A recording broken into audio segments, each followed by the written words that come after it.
August 15th, 1944, 03:47 hours. A German officer named Oberst Friedrich Maurer pressed his binoculars against his face and watched his entire defensive line explode into fire. Not retreat, not fall back, explode. 17 artillery positions, 4 armored columns, and 2 infantry regiments, all of them disintegrating simultaneously in a coordinated wall of destruction that his intelligence reports said was impossible.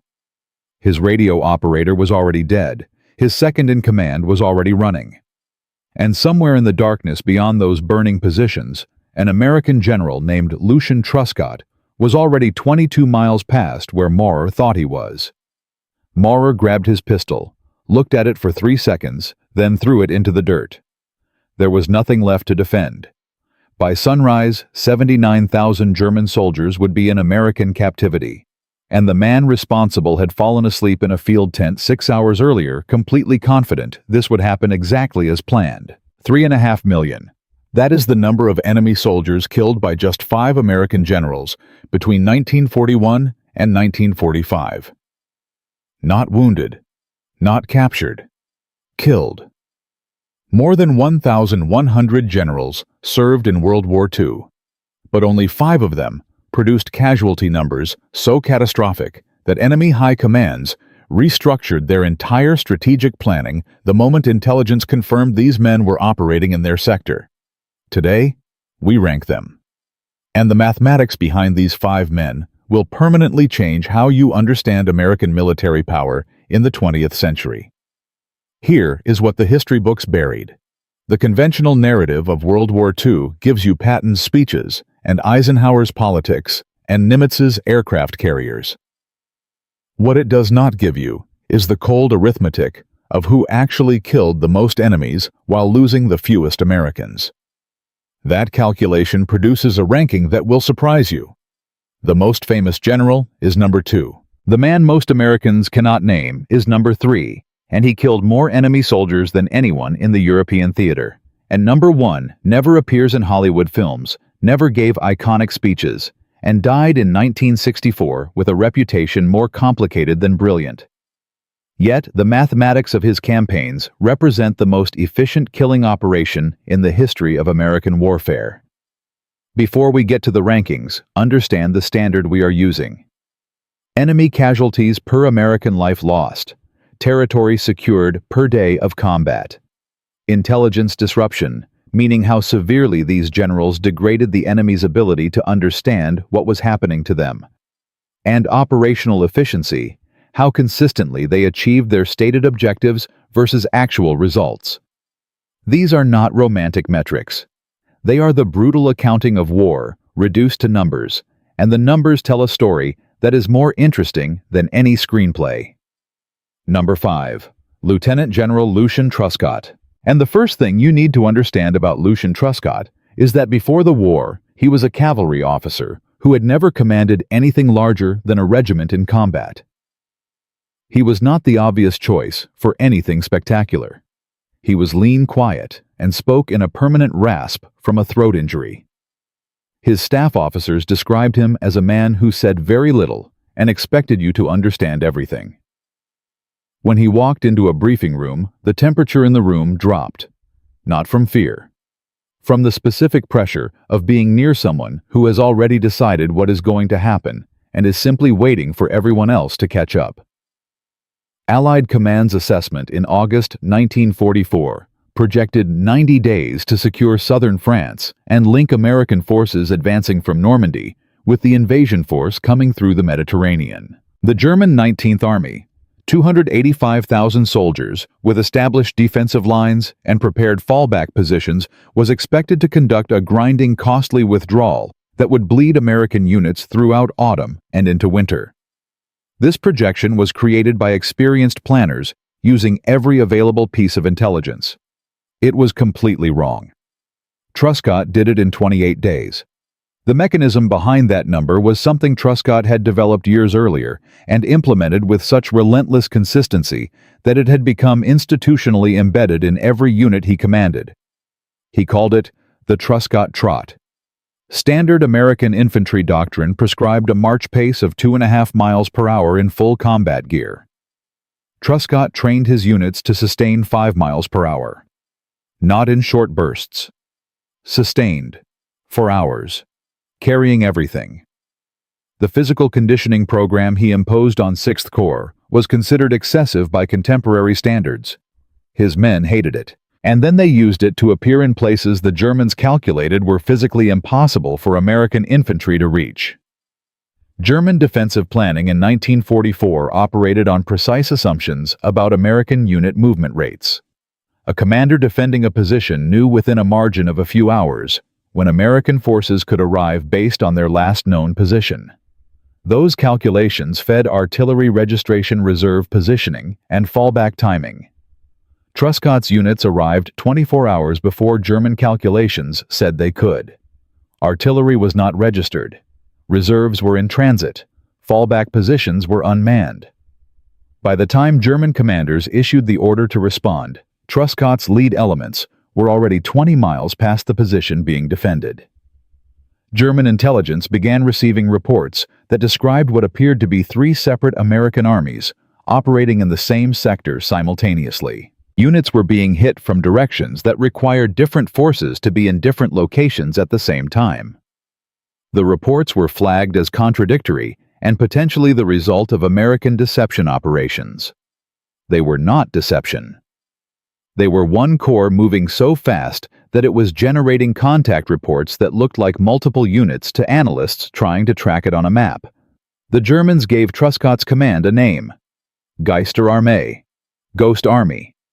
You plotted their position, you moved to counter it, and they were already gone 40 miles away, attacking the next defensive line you had not finished preparing. In Operation Dragoon, the southern France invasion, Truscott's 6th Corps covered 400 miles in 4 weeks. The German 19th Army suffered 7,000 killed, 22,000 wounded, and 79,000 captured. But the number that defines Truscott's place in this ranking is different. His corps suffered the lowest casualty rate per mile advanced of any American corps in the European theater. He killed more enemies and lost fewer of his own men per objective achieved than any comparable American commander. German officers interviewed after the war were asked which American commanders concerned them most. Truscott appeared on nearly every list. One captured Oberst described the experience of facing Truscott as the sensation of being hunted by something that does not tire and does not stop and is always closer than your last intelligence report says it is. Most Americans have never heard of Lucian Truscott. Every German officer who fought him remembered his name for the rest of his life. That asymmetry is itself a commentary on how we construct military legend versus military reality. Number 4. Lieutenant General James Gavin. There is one fact about James Gavin that separates him from every other American general in World War II and most generals in any war in modern history. He jumped first. Not in a symbolic sense. Not as a gesture. Literally physically at 01:51 hours on June 6, 1944. Brigadier General James Gavin stood in the open door of a C-47 aircraft over Normandy, looked down at the darkness below him, and stepped out. He was 36 years old. Below him was occupied France. Behind him was a war that was about to become the largest military operation in human history. He jumped before his men. He landed 4 miles from his designated drop zone with a pistol, a combat knife, and 12 scattered paratroopers who had also drifted off course. By dawn, he had captured Sainte-Mère-Église, the first French town liberated on D-Day. Gavin had risen through the ranks in a manner that conventional military culture was not designed to produce. He enlisted as a private, educated himself, obsessively earned a commission, and by the time he reached command rank, had developed a philosophy of airborne warfare that was considered dangerously aggressive by senior officers who had never jumped out of an airplane. His concept was not complicated. Drop behind enemy lines. Capture critical objectives before the enemy understands you are there. Hold those objectives regardless of what comes at you, regardless of casualty rates, regardless of whether relief arrives on schedule. Because if you release those objectives, the soldiers dying on the beaches below, you die for nothing. The 82nd Airborne under Gavin was supposed to be relieved within 48 hours of the D-Day drop. They held for 33 days. Against 5 German divisions, they held every bridge, every crossroads, every town. German armored units that should have been driving toward the invasion beaches were instead fighting through Gavin's paratroopers in the Norman hedgerows. Most never reached the coast. The 82nd lost 5,245 men killed, wounded, or missing in those 33 days. The price of every objective was paid in the specific individual weight of American paratroopers who held positions that doctrine said lightly. Armed infantry could not hold against armor. Across 4 major operations, Sicily, Normandy, Holland, and the Bulge, Gavin's 82nd Airborne engaged and defeated elements of 23 different German divisions. They inflicted an estimated 23,000 casualties while suffering 15,847 of their own. A ratio of 1.5 to 1 does not sound like the most efficient killing operation in this ranking, and it is not. Gavin is 4th, but the context changes everything. Airborne infantry carries no tanks, no heavy artillery, no armored vehicles. They arrive at night by parachute with whatever they can carry and then fight whatever is sent to destroy them. The doctrine of Gavin's era explicitly stated that airborne forces could not hold against armored counterattacks. Gavin's division did it 4 times. After the war, captured German officers were asked which American combat units they feared most. The 82nd Airborne appeared on more lists than any other. Not because of their equipment, which was lighter than almost any German unit they fought. Not because of their numbers, which were always smaller than the forces sent against them. Because of what Gavin had built into those men through the example of his own conduct.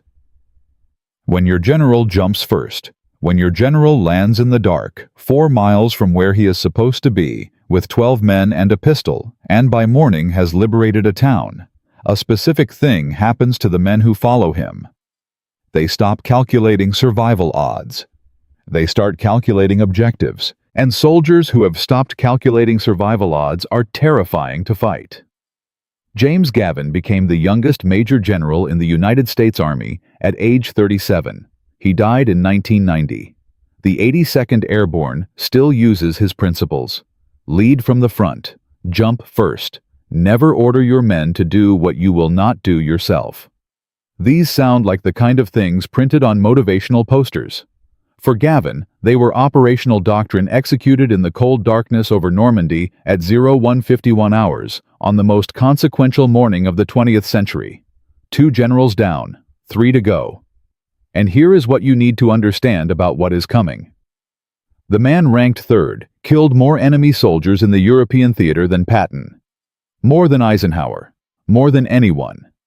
And he did it without a single iconic photograph, without a Hollywood film, without a speech that anyone can quote. He did it with mathematics, with planning so precise that German field marshals described his operations as clockwork, and with a methodical, relentless competence that the German high command found more terrifying than aggression, because competence cannot be disrupted, and aggression can.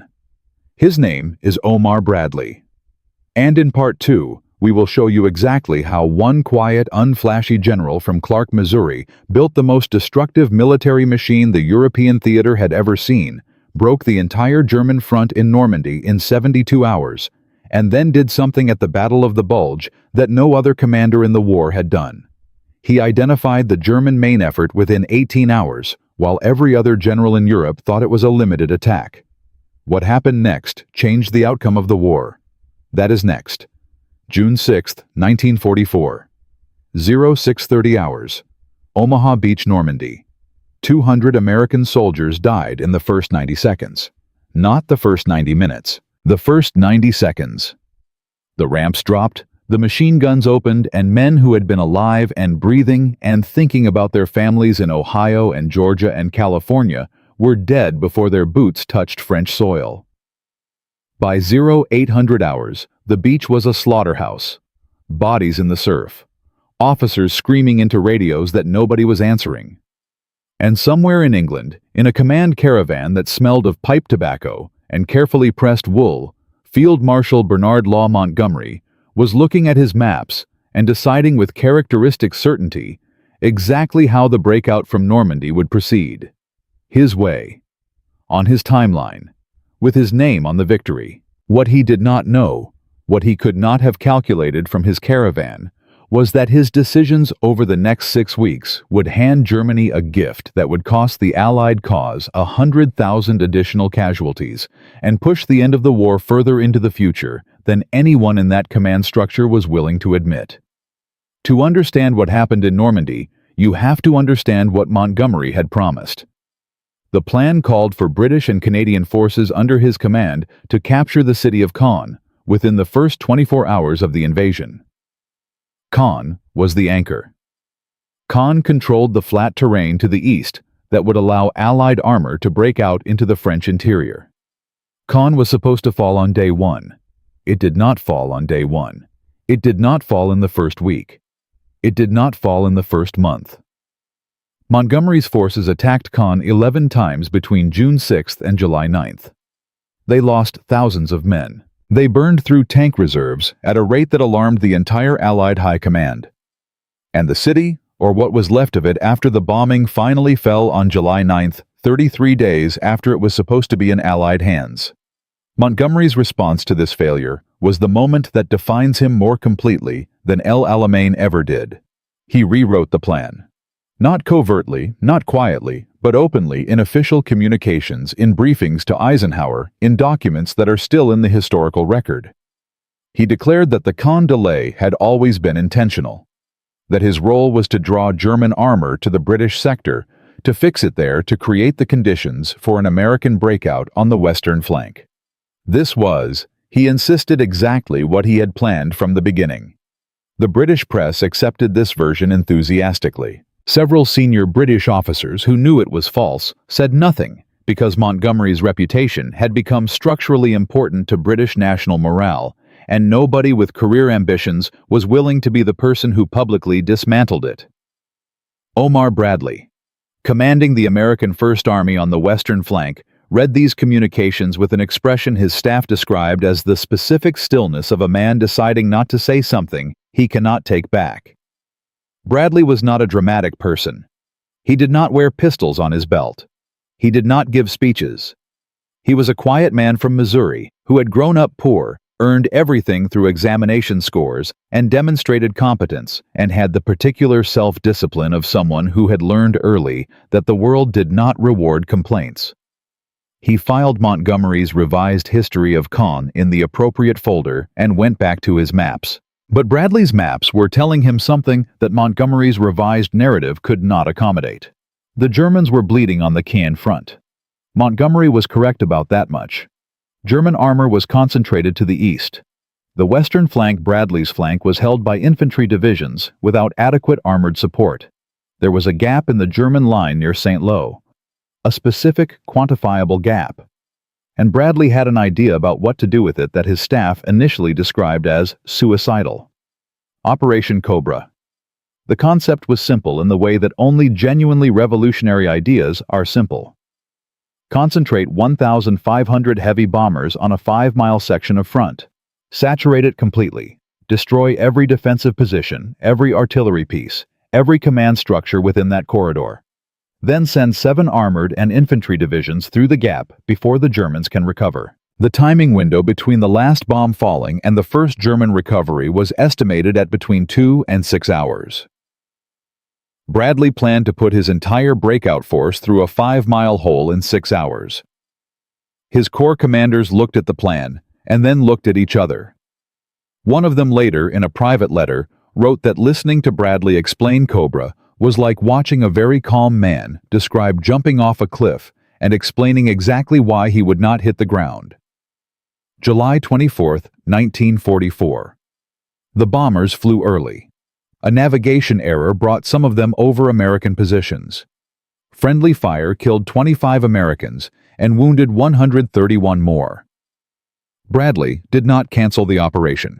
He postponed it 24 hours, corrected the flight corridors, and issued orders with the same flat administrative tone he used for supply requisitions. July 25th. The bombers returned. 1,507 heavy aircraft dropped 3,300 tons of explosives on a 5-mile section of the German front. The bombardment lasted 3 hours. When it was over, the German Panzer Lehr Division, one of the finest armored formations in the Wehrmacht, had ceased to exist as a coherent fighting force. Its commander later wrote that the bombardment produced a landscape that looked like the surface of the moon, and that he spent the first 2 hours after it ended simply trying to find officers who were still alive and capable of receiving orders. Bradley's divisions went through the gap on the same day. Within 72 hours, the German defensive line in Normandy did not bend or retreat. It collapsed. Completely. German Field Marshal Günther von Kluge, commanding Army Group B, sent a message to Hitler on July 31st, stating that the situation in Normandy had become militarily irretrievable. 3 days later, von Kluge was dead by his own hand, having calculated that a court-martial and execution awaited him if he returned to Berlin.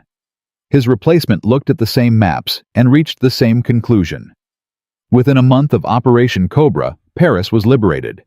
Within 6 weeks, Allied forces had advanced further into France than the most optimistic pre-invasion projections had suggested was possible by the end of the year.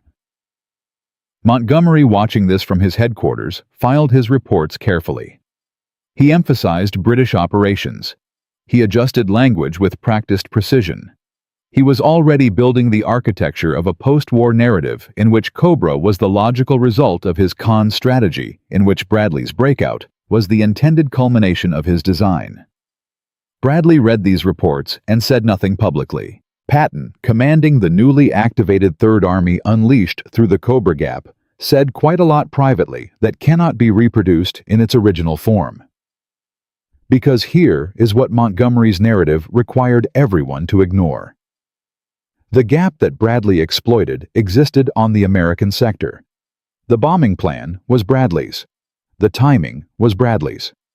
The decision to proceed after the friendly fire disaster was Bradley's. The 7-division assault package was Bradley's. Montgomery had spent 33 days failing to take a city he promised to take in 24 hours, and that failure, whatever its eventual strategic utility, was a failure. Bradley had spent 3 days planning an operation that broke the entire German front in France in 72 hours. These are not compatible with the same narrative. But Montgomery was very good at narratives. The cost of the next act of this rivalry would be even higher.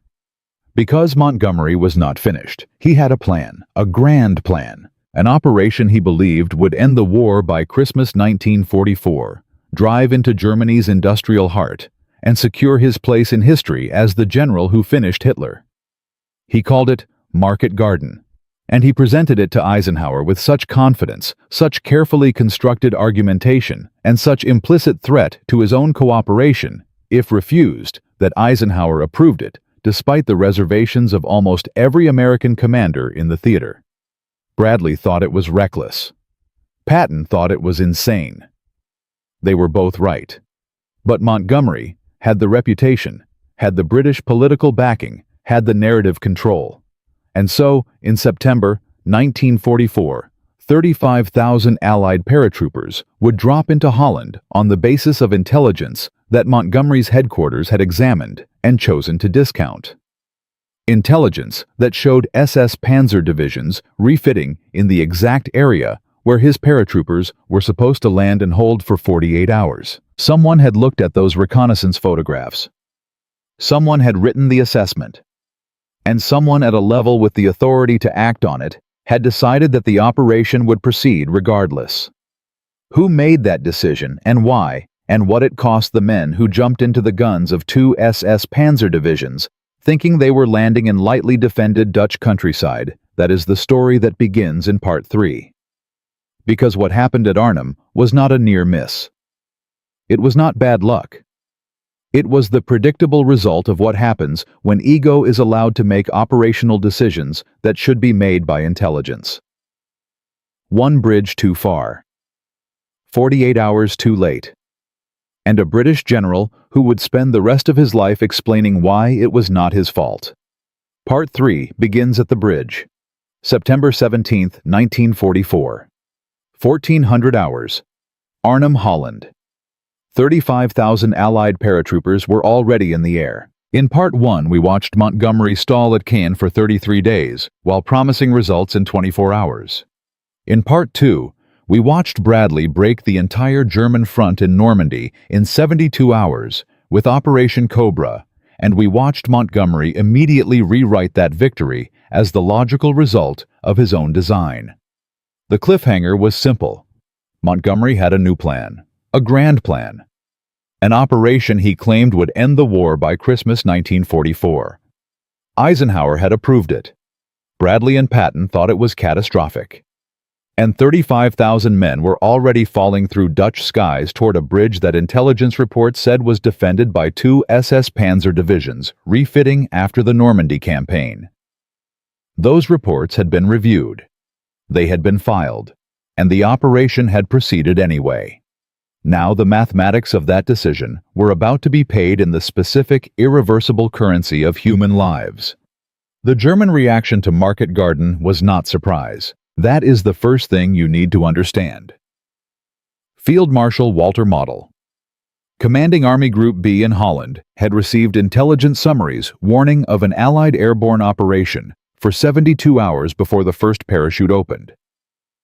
When his staff officer burst into his headquarters on the afternoon of September 17th, with the news that paratroopers were landing, Model looked at the map, identified the pattern instantly, and issued his response in under 4 minutes. He was 11 kilometers from the Arnhem drop zones. He drove toward the sound of the aircraft personally. By the time British paratroopers of the 1st Airborne Division were organizing on their drop zones, German SS Panzer units were already moving to cut the single road nicknamed Hell's Highway that was the entire logistical spine of the operation. Model had 600 tanks within operational range of Arnhem. The paratroopers had anti-tank rifles and courage.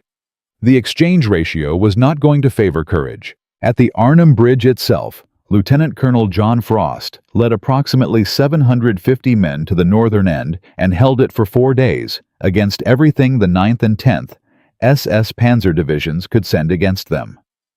4 days. Against armor. With no heavy weapons, no resupply, and no relief.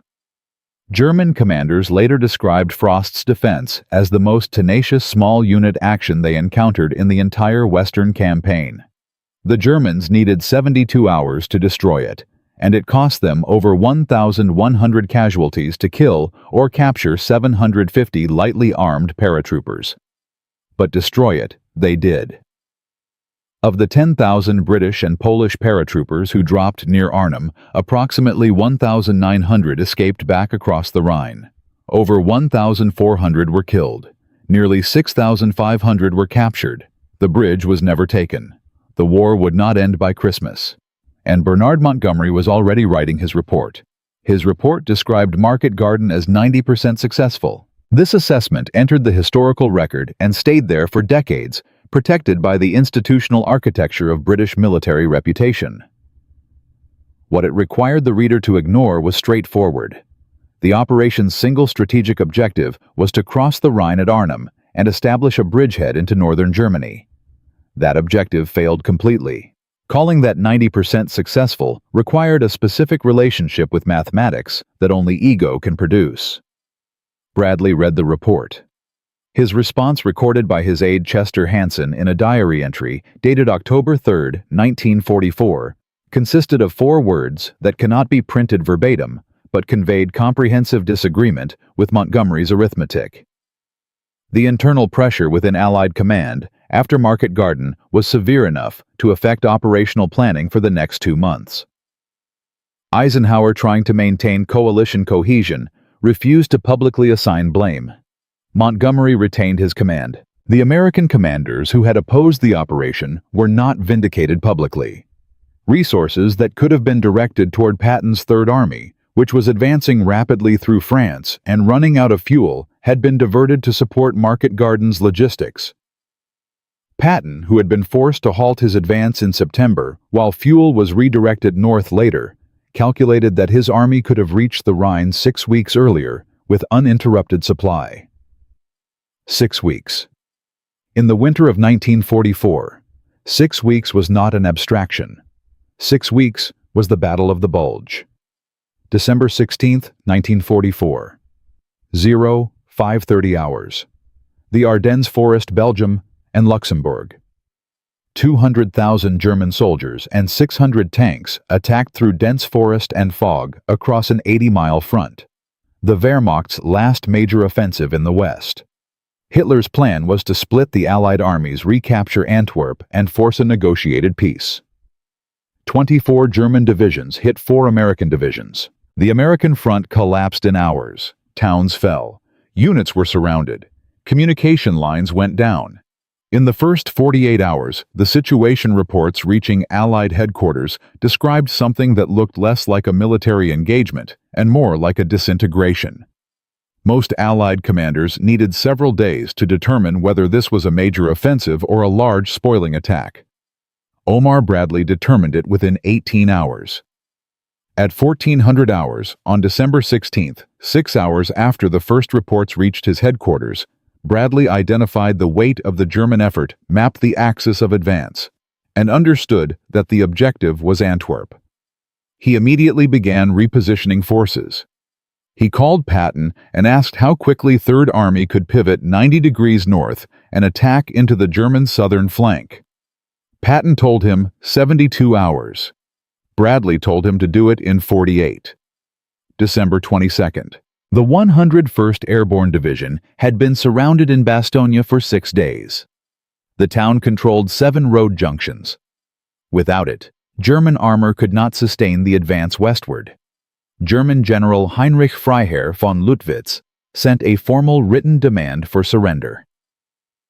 The American commander, Brigadier General Anthony McAuliffe, read the demand, considered it for a moment, and wrote a single word in response. Nuts. The Germans, unfamiliar with the specific register of American profanity, required a translation. They received one. They attacked again. The 101st held. December 26, 1944. Lead elements of Patton's Third Army broke through to Bastogne. The German advance stalled. The bulge began to compress. Here is what happened next in numbers. Between December 16th and January 25, 1945, the German army lost 100,000 men killed, wounded, or captured in the Ardennes. They lost 800 tanks they could not replace. They lost 1,000 aircraft in a single week of fighting when clear weather allowed Allied air power to operate. The Luftwaffe would never recover from those losses. American casualties were 89,000, including approximately 19,000 killed. Brutal numbers. But American losses were replaceable within 60 days. German losses were not replaceable at all. The Wehrmacht that emerged from the Ardennes was not the same instrument that entered it. Its offensive capacity was gone. What remained could only delay. Bradley's decision to identify the main effort within 18 hours and reposition forces preemptively shortened the Battle of the Bulge by an estimated 3 weeks compared to a reactive response. 3 weeks of reduced fighting translated to approximately 30,000 fewer Allied casualties. A German intelligence assessment captured in February 1945 described Bradley's handling of the Ardennes response as demonstrating operational awareness that surpassed any American commander they had previously encountered. They had noticed what the press had not. While newspapers ran photographs of Patton's relief of Bastogne, which was real and operationally brilliant, the structural response that made Patton's attack possible had been Bradley's. The architecture was invisible. The execution was not. February through April 1945. Bradley's 12th Army Group pushed into Germany. The Rhine crossings, the industrial Ruhr, encircled 325,000 German soldiers, surrendering in a single operation, the largest mass surrender in German military history accomplished, because Bradley had closed the encirclement so efficiently that resistance was operationally pointless before it was psychologically abandoned. German commanders inside the Ruhr pocket sent messages to their superiors asking for guidance. The messages were not answered. There was no guidance that addressed a situation where every supply line was cut, every reserve was committed, and the force surrounding you had no intention of accepting a slow siege. They surrendered because a quiet general from Missouri had left them no other mathematics to work with. Montgomery, commanding the Northern Army Group during the same period, advanced methodically toward Hamburg.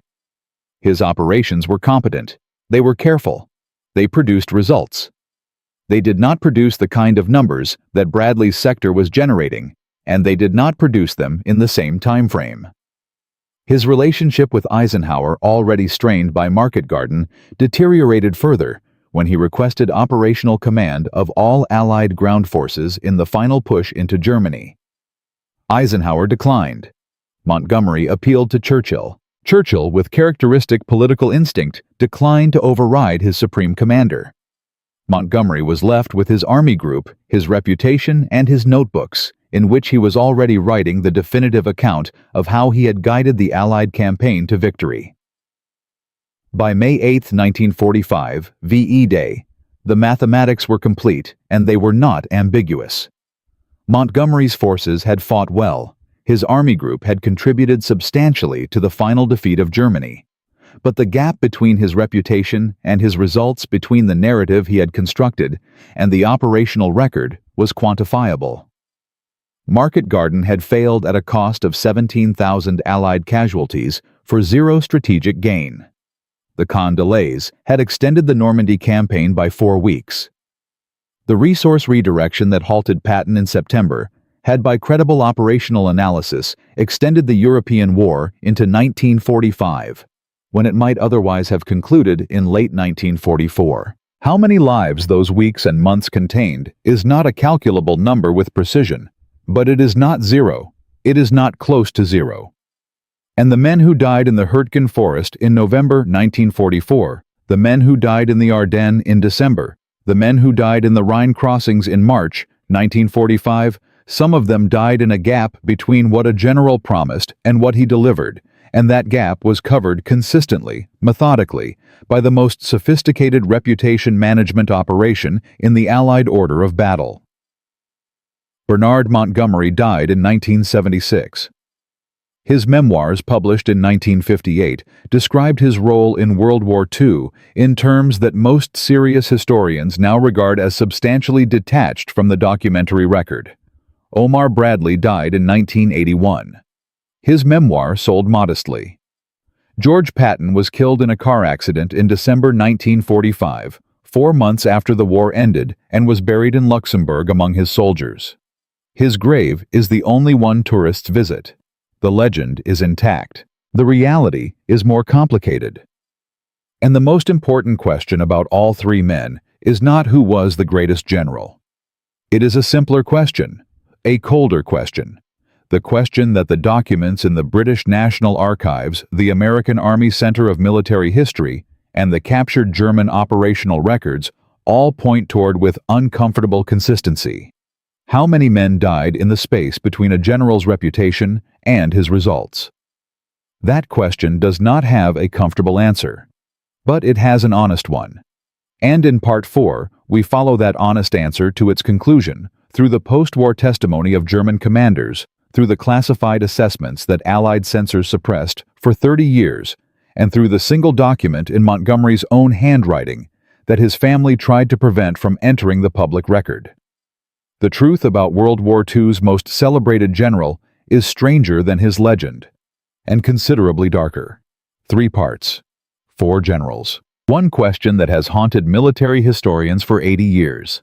In parts 1 through 3, we watched Lucian Truscott move an entire army faster than German intelligence thought was physically possible. We watched James Gavin jump first into Normandy with a pistol and 12 men and hold objectives that doctrine said were indefensible. We watched Omar Bradley break the German front in 72 hours with Operation Cobra, and then identify the Ardennes offensive as a major strategic threat within 18 hours, while every other commander was still deciding what they were looking at. And we watched Bernard Montgomery construct with remarkable consistency the gap between promised results and delivered results, then paper over that gap with the most sophisticated reputation management operation in Allied military history. The cliffhanger was a document, Montgomery's own handwriting. His family tried to prevent it from entering the public record. Part 4 begins with what that document contains, and it ends with the only question about these 5 men that actually matters. Bernard Montgomery died on March 24, 1976 at his home in Isington Mill, Hampshire. He was 88 years old. His memoirs, published in 1958, had already established the version of history he preferred, and that version had been widely accepted for nearly 2 decades. He was Sir Bernard Viscount Montgomery of Alamein, the man who had turned the tide in North Africa, guided the Allied campaign in northwest Europe, and accepted the German surrender at Lüneburg Heath on May 4, 1945. The portrait was magnificent. The archive, when serious historians finally accessed all of it, was considerably more complicated. The document his family resisted releasing was a private assessment Montgomery wrote in November 1944, 2 months after Market Garden, in which he evaluated the operation with a candor that his public statements never approached. In it, he acknowledged that the intelligence regarding German armored formations near Arnhem had been reviewed at his headquarters prior to the operation. He did not claim the intelligence was ambiguous. He used the phrase "accepted risk" to describe the decision to proceed. 17,000 Allied casualties for zero strategic gain was in Montgomery's private accounting an accepted risk. The document entered the public record in 1993, when the Montgomery papers were fully processed by the Imperial War Museum. It received modest press coverage. By then, the legend was sufficiently durable to absorb the disclosure without structural damage. Omar Bradley retired in 1953 after serving as the first chairman of the Joint Chiefs of Staff. He was promoted to 5-star General of the Army in 1950, the last American officer to hold that rank. He returned to private life in Missouri, consulted occasionally for the defense industry, and wrote one memoir published in 1951 titled A Soldier's Story. It sold moderately. It contained no dramatic revelations, no score settling, no attempts to reclaim credit he felt he had been denied. His assessment of Montgomery in those pages was measured to the point of diplomacy, which anyone familiar with his private communications understood required considerable self-discipline. Bradley died on April 8, 1981, in New York City at age 88, the last surviving 5-star officer in American history. His funeral was attended by the President. His name is on a Veterans Affairs medical center in Alabama. Most Americans under 50 cannot identify him from a photograph. The asymmetry between Bradley's historical reputation and his operational record remains one of the more instructive puzzles of 20th-century military history. The man who broke the German front in Normandy, who identified the Bulge offensive faster than any Allied commander who encircled 325,000 German soldiers in the Ruhr in a single operation, who commanded more troops than any American general in history, is consistently ranked below commanders whose results were spectacularly inferior. The explanation is not complicated. Bradley gave historians nothing to dramatize. He wore no ivory-handled pistols. He delivered no memorable speeches. He looked in photographs and in person like a careful accountant from the American heartland, which in fundamental ways he was. Cameras did not love him. The mathematics of what he accomplished were not cinematic. And so the century moved on, and George Patton got a film starring George C. Scott, and Bradley remained a name on a hospital. George Patton's legacy is the most contested of the 5. The film, released in 1970, starring George C. Scott in a performance that won the Academy Award, established a cultural image so powerful that it has largely replaced the operational record in popular consciousness.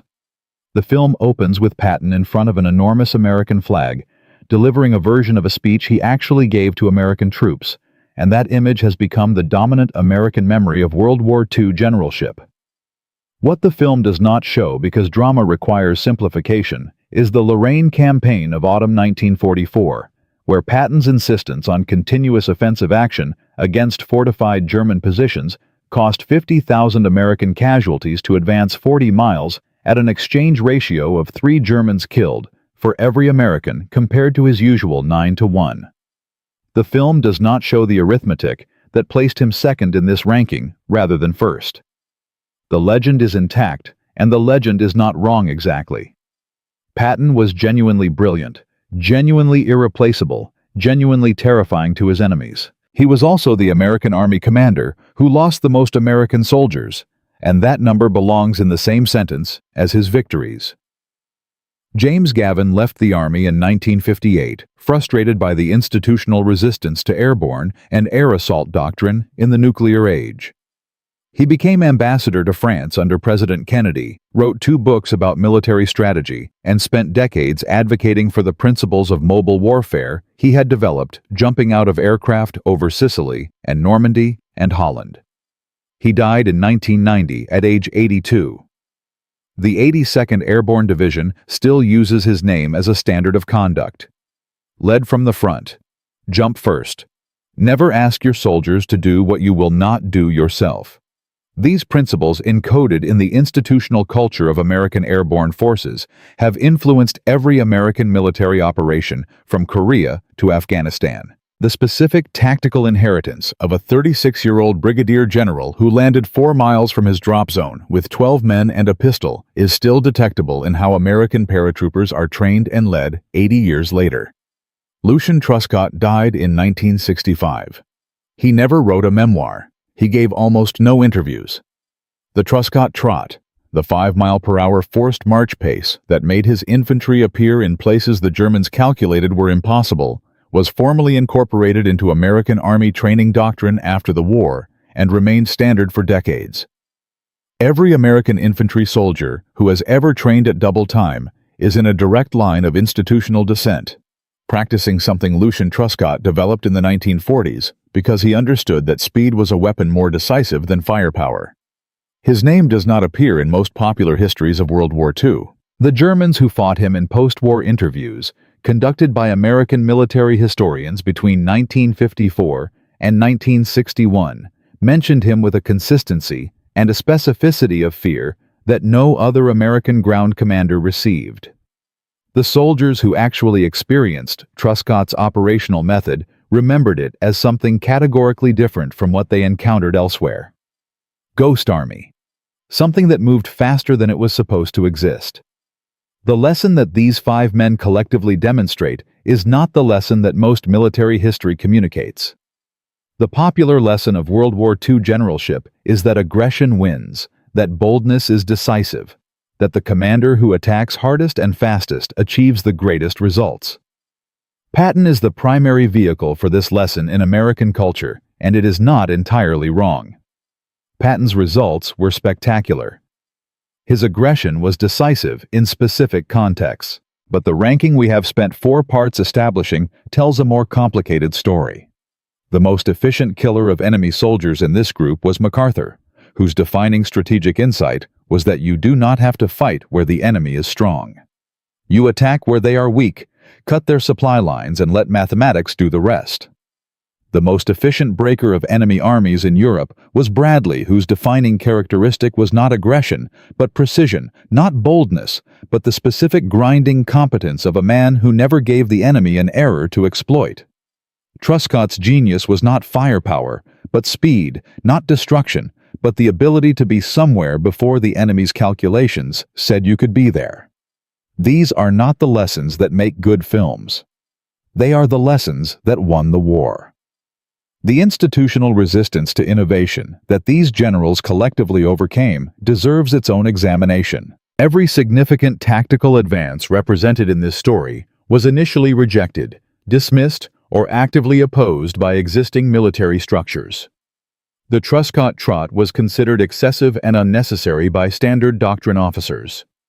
Gavin's insistence on commanders leading from the front, rather than directing from headquarters, was viewed as romantically irresponsible by senior officers who had been trained in the positional warfare model of the First World War. Bradley's use of massed strategic air power to create breakthrough gaps was considered logistically reckless. MacArthur's island-hopping strategy, bypassing rather than assaulting heavily defended positions, violated every existing doctrine about securing your flanks and supply lines before advancing. Every one of these ideas was correct.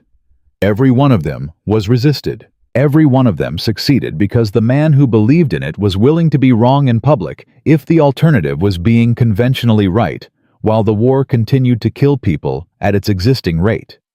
Now here is the detail that most histories omit entirely, the thing that completes this story in a way that nothing else does. In 1947, the United States Army commissioned a comprehensive classified study of World War II generalship examining operational performance metrics across all theaters and all senior commanders. The study was intended to inform officer selection and promotion criteria for the post-war Army. It remained classified for 40 years and was partially declassified in 1987. The study's conclusion regarding the 5 commanders examined in this video was unambiguous and at the time of its writing politically inconvenient enough that it was never acted upon institutionally. The study found that the 3 least publicized American generals of the European and Pacific theaters, Bradley, Truscott, and MacArthur, in strategic terms, produced superior operational results by every quantifiable metric compared to the commanders who received the most press coverage and the most public recognition. The study recommended that the Army develop promotion and selection criteria that weighted operational outcomes more heavily than media profile and command presence. The recommendation was not implemented. The same patterns of institutional celebrity versus operational reality that the study identified in 1947 remained identifiable in American military culture for the remainder of the 20th century. The men who looked like generals on film got the films. The men who thought like generals in the field won the battles. From an unknown cavalry officer who invented a marching pace that made his soldiers appear to materialize from nothing, to a quiet accountant from Missouri who broke the German front in 72 hours and contained the Ardennes offensive before anyone else understood it was happening, to a brigadier general who jumped first into the darkness over Normandy because he believed that leadership was not a position but an action. These 5 American generals killed 3.5 million enemy soldiers between 1941 and 1945 and shortened the most destructive war in human history by a calculable and significant margin. Their combined casualty exchange ratios, their operational innovation under conditions of institutional resistance, their collective demonstration that competence is more durable than charisma and precision is more lethal than aggression, constitute the actual lesson of American generalship in World War II. Not the speeches, not the pistols, not the photographs in front of flags. The mathematics. The cold, irreducible, completely democratic mathematics of who killed more enemies while losing fewer of their own men, executed over 4 years across 2 oceans by men whose names history has distributed with almost perfect inverse proportion to their results. 3.5 million enemy dead. 5 American generals. And the enduring proof that the most dangerous weapon a commander can possess is the willingness to be right when everyone around him is certain he is wrong.